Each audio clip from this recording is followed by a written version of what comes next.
After I had my baby, my husband's family said, in our culture, the grandparents raise the first child.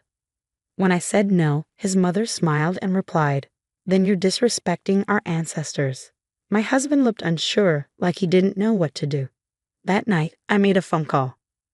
The next morning, they opened their mail and screamed when they saw what I had done. I had just given birth to my first child, a healthy baby boy. I was tired, in pain, and overwhelmed, but I was also the happiest I had ever been. My husband, Adam, was there with me, holding my hand. As I looked at our son, I truly believed we were about to start our new life together as a family. I didn't see what was coming. A few days later, Adam's parents flew in from out of state. His mother, Cecilia, had always been a little too involved in our lives. She could be bossy, passive-aggressive, and overbearing, but I thought that was just how some mothers-in-law acted. I believed I could handle her. I was wrong. At the hospital, they looked at my baby for the first time and then said something that made me freeze. In our culture, the grandparents raise the firstborn. I stared. What? Cecilia smiled like she was talking about the weather. It's tradition. The grandparents raise the first child.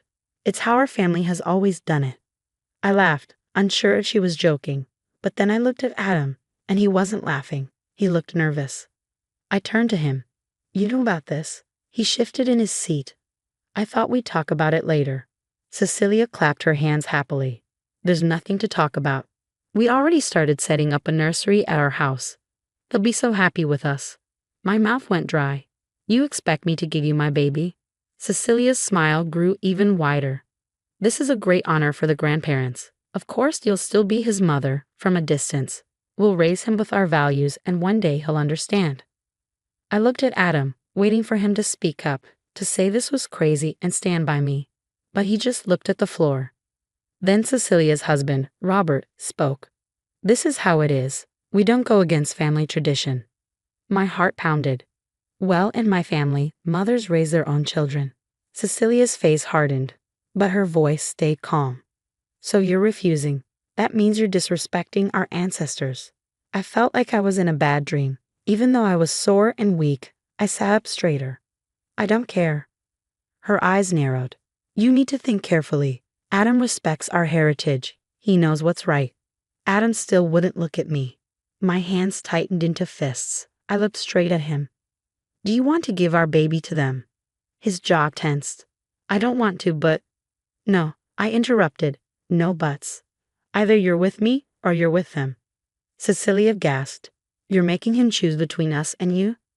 I looked her in the eye. I am his family, and this, I pointed at our sleeping son, is his family. Silence. Then Cecilia gave a soft laugh. Well, she said, this will be interesting. The look she gave me made my skin crawl.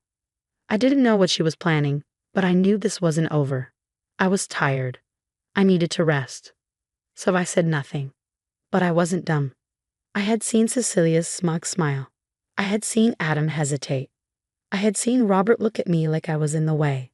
I wasn't going to sit around and wait for them to take my child. That night, I made a call. The next morning, Cecilia and Robert got something in the mail. The moment they opened it, they started screaming. I was in my hospital bed, holding my baby, still sore and exhausted. My phone buzzed. Adam looked at the screen. It was his mom. I didn't move. Answer it, he said quietly. I shook my head. No. His hands clenched. What did you do?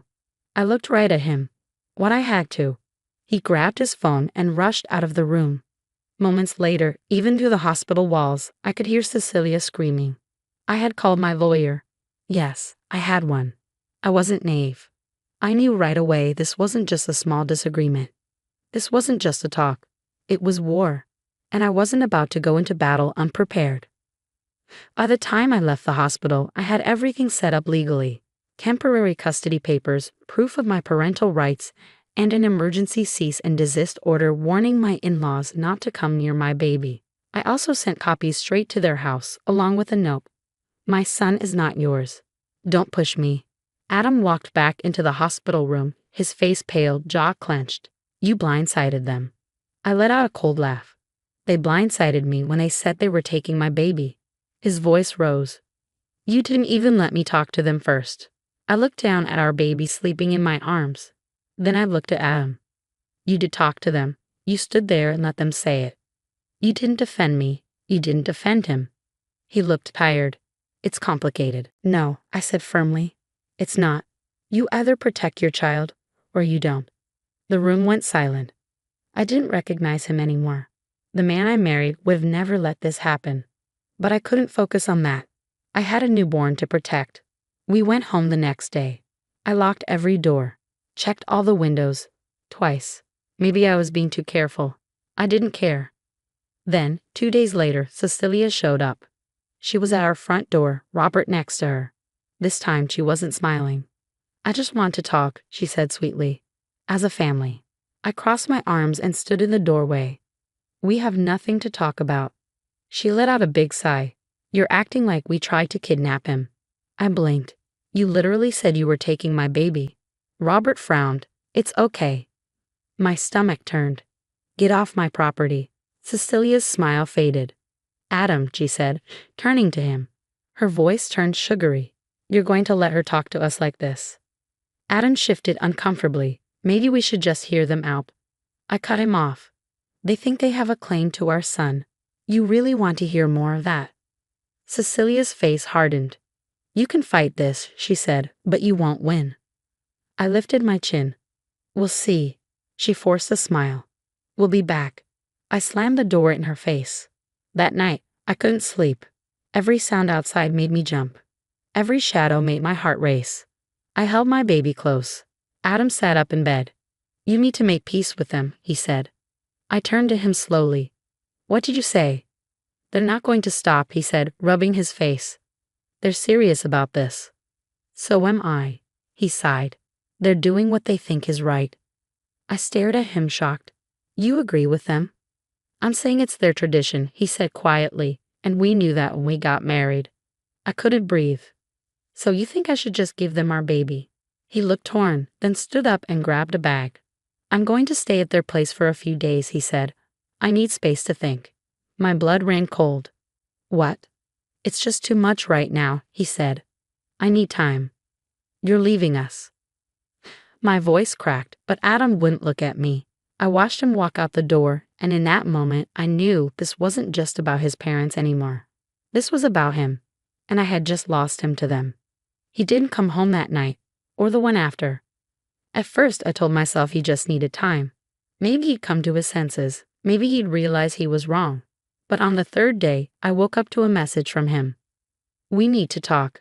Meet me at my parents' house. Everything in me screamed don't go, but I needed to know the truth. Was the man I married still there, or completely gone? So I went. As soon as I pulled into the driveway, I knew something was wrong. Cecilia stood at the door smiling, like she'd already won. Adam was behind her, stiff and distant. I walked up with my son in his car seat, gripping the handle tightly. What do you want? I asked. Cecilia clasped her hands together. We've been talking, and we think we have a compromise. I glanced at Adam. He wouldn't meet my eyes. What kind of compromise? She motioned toward the house. Let's talk inside. No, I said. Say it here. She looked annoyed. You're being unreasonable. And you're being manipulative. She took a breath, then said, fine. Here's the offer. You give us full custody, and we'll let you stay in his life. I almost laughed. You think I'd give you my baby? Her smile faded. If you fight this, Adam will take you to court, and we'll support him. My heart pounded. What are you talking about? Adam finally spoke. I think he'd be better off here, he said quietly. My chest hurt. You're trying to take him from me? I just want what's best for him. Cecilia jumped in. With our lawyers and connections, we will win, she said. But we're giving you a chance. Agree now, and you'll still be able to see him, holidays, special occasions. You mean supervised visits with my baby. She smiled again. It's better than nothing. I tightened my grip on the car seat. If you try to take him from me, I will fight you. Cecilia didn't flinch. We'll see. I didn't go home. Adam had a key. He knew the alarm codes. He could walk in any time. If his parents were backing him, I didn't know what they'd try next. So I drove straight to my lawyer's office. I told her everything, the threats, the custody deal, how Adam had turned on me. She listened closely, then said, "You need to leave." "What?" "If they file first, they could say you're unstable, that you're keeping the baby from his father, or even kidnapping him." "But he's my baby. He's both of yours, legally," she said. "You need to file for emergency custody first, and fast." I nodded. "Okay." That night, I packed a bag, grabbed my son, and left. I didn't know where to go. My family lived far away, and I didn't trust anyone nearby. So I drove for hours, stopping only when I couldn't stay awake. I found a cheap motel, carried my baby inside, and locked the door. I pushed a chair against it and collapsed onto the bed, too scared to sleep. The next morning, I called my lawyer. "I need to file for emergency custody." "Good," she said. "But there's a problem." "What is it?" She hesitated. "Adam filed first." My stomach dropped. "What?" "They're saying you're unstable, that you ran off with the baby, that you won't let Adam see him." I felt sick. "They threatened me." "They have money and influence," she said. "Courts often favor shared custody, if we're lucky. And if we're not, they might say you're unfit, that you kidnapped your own child." My blood turned to ice. Adam was painting me as the threat. Me, the one who had been trying to protect our baby. My lawyer leaned in. "We have to act fast. We'll file a counterpetition for full custody. Do you have any proof of their threats?" I shook my head. "Nothing solid. Just my word." She nodded grimly. "Then we need something stronger. We need evidence." I knew exactly where to look. Cecilia had always been too confident, like she knew she'd win no matter what. That couldn't just be luck or pride. She had something else, something hidden. My hands trembled as I scrolled through my phone. There was one person who might know the truth, and I was going to find them. I knew exactly who to call. Adam's cousin Lisa had always been the black sheep of the family. Outspoken, independent, everything Cecilia hated. But that meant she was the one who'd seen the truth. I dialed her number, my fingers shaking. She picked up on the second ring. "Hello?" "Lisa." I exhaled, feeling the weight of everything crashing down. "I need your help." For a moment, there was silence. Then her voice, quiet but firm. "You finally figured it out, didn't you?" My stomach clenched. "What do you mean?" Lisa let out a heavy sigh. "You're not the first one. Cecilia's done this before." I froze. "What?" She spoke slowly, as if letting it all sink in. "She did the same thing to my mom." I swallowed hard. "What happened?" Lisa's voice wavered slightly. "She took my older brother away. My mom fought for years, but Cecilia had money, lawyers, connections. She won." I clenched my fists, trying to keep my anger under control. Lisa lowered her voice, almost a whisper. "She's going to bury you in legal fees, drain you emotionally, make you look like the unstable one." I felt sick, helpless. How do I stop her? There was a long pause, then Lisa said, "I have something. Something you can use." Minutes later, my phone buzzed. A recording from Lisa. I hit play and Cecilia's voice filled the room, full of smug confidence. "You think the courts care about the truth? Please, it's all about who has the better lawyer, the right connections. You buy the truth. And that idiot girl never stood a chance." My hands shook with fury as I listened. She admitted it. She stole a child. I wasted no time. I sent the recording straight to my lawyer. Her call came in less than 5 minutes. "This changes everything." I didn't wait for the court date. I drove straight to Cecilia's house. Adam was there, along with Robert. They sat in their pristine, expensive living room, the smugness radiating from their faces. I walked in, my phone clutched tightly in my hand. Cecilia barely looked up. "Finally coming to your senses." I held up my phone. "Actually, I came to deliver something." I hit play. Cecilia's voice filled the room, cold and calculating. "You think the courts care about the truth? Please, it's all about who has the better lawyer, the right connections. You buy the truth. And that idiot girl never stood a chance." Her face drained of color. Robert shot to his feet. "What the hell is this?" I looked at him, unflinching. "A recording of your wife admitting she stole a child." I turned to Adam, who was staring at me, his face pale, eyes darting between me and his mother. This is taken out of context," Cecilia stammered. I laughed bitterly. Let's ask a judge about that." Adam's voice was hoarse. "Mom, tell me this isn't true." Cecilia opened her mouth, then she closed it. That was all Adam needed. His face crumbled as the realization hit. You lied to me, he whispered, his voice barely audible. Cecilia's face twisted with anger. I did what was best for our family. No, Adam said, his voice shaking with the weight of everything. You did what was best for you. He turned to me, regret pouring from his eyes. I was wrong. I crossed my arms. You were. His words faltered. Can we fix this? I stared at him for what felt like an eternity. My heart ached, but my resolve was stronger. No. The court case was brutal. Cecilia fought with everything she had. Manipulation, lies, the works. But the recording was damning. My lawyer ripped her apart piece by piece.